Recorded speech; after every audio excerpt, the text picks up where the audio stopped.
Bonjour à tous et bienvenue sur boursicoté.com pour cette nouvelle analyse technique du CAC 40 en intraday avec une tendance qui aurait peut-être des signaux d'affaiblissement puisque ce matin nous avons ouvert sur un gap baissier, gap qui a été comblé, qui était assez minime mais qui place actuellement le CAC 40 sous la moyenne mobile 20 exponentielle. Ce n'était plus arrivé depuis la mise en place ici de ce rebond dans cette unité de temps 4 heures, à part ici sur cette phase, mais on s'était appuyé sur une zone de support. Donc là aussi on est sur une zone de support, la zone mineure des 7855 points. Ça va être le niveau à surveiller pour ne pas éventuellement détecter un signal de consolidation plus profond. Au niveau des indicateurs techniques, c'est toujours aussi neutre au sens des histogrammes du MACD qui évolue très proche de leur zone d'équilibre. Le RSI nous donne des signaux de retournement. On a une petite divergence baissière ici, on voit effectivement de nouveau plus haut sur les cours sur cette phase, alors que dans le même temps le RSI voit ses nouveaux plus hauts décroître. Les volumes sont inférieurs à la moyenne, donc on a effectivement des signaux d'affaiblissement de cette tendance. Pour l'instant il n'y a pas de sujet, on n'est pas encore sur un signal de retournement, mais il va falloir surveiller plusieurs niveaux pour justement éventuellement détecter ce retournement de tendance si il arrivait. Au niveau du palmarès des valeurs, donc le CAC 40 perd 0,76% au moment de cette analyse. Nous n'avons que 5 valeurs dans le vert et encore 4 puisqu'il y en a une qui est à l'égal de la veille. Thales donc gagne 0,35%, tout comme Schneider Electric.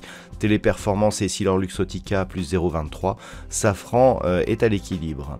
Au niveau des plus fortes baisses, par contre, on a un peu plus de valeurs là qui ont des pertes assez importantes, comme Saint-Gobain qui perd 2,87%.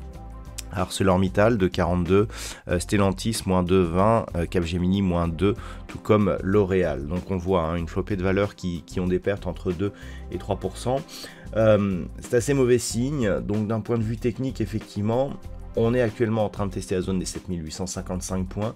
Le premier point de retournement serait sur cette unité de temps, la zone des 7800 points. Pourquoi?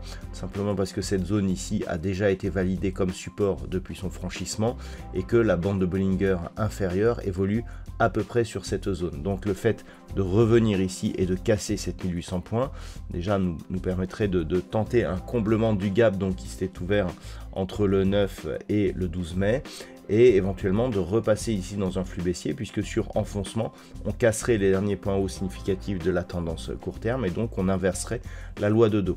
Donc pour l'instant, on voit que la zone des 7855 points aurait tendance à céder, donc c'est à surveiller et on surveillera la zone des 7800 points. Si on reste au-dessus ici et que l'on remonte rapidement au-delà des 7910 points, il ne faudra considérer cette zone que comme une phase de consolidation un peu plus appuyée. Il n'en restera pas moins qu'au niveau des indicateurs techniques, nous avons des signaux d'affaiblissement. Il faudrait marquer une grosse dynamique ici en direction des 8024 points pour sortir de cette configuration. Donc pour résumer, actuellement, on est ici sur une phase pour l'instant de neutralisation, pas encore de retournement. On surveille la zone des 7800 points et à l'inverse, si les cours remontent ici, on pourra parier vers une nouvelle accélération en direction des 8024 points. Voilà donc ce que l'on peut dire actuellement sur cette analyse technique, sachant que on est tout à fait actuellement dans les perspectives qui nous étaient données par les statistiques la semaine dernière, à savoir une neutralisation suivie d'une baisse qui était jugée comme dont le potentiel était relativement modéré. Donc selon cette statistique, on pourrait redescendre ici sur 7800, voire pousser ici jusqu'à 7725 points. Mais actuellement, les statistiques n'anticipent pas un retournement violent de la tendance. Voilà donc ce que l'on peut dire sur cette analyse technique, donc d'un point de vue technique du CAC 40.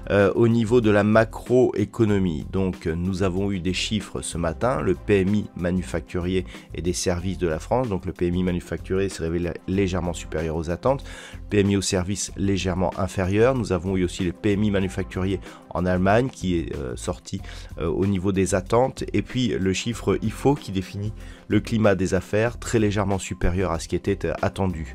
Au niveau des États-Unis, cet après-midi, donc à 14h30, nous aurons les inscriptions hebdomadaires au chômage.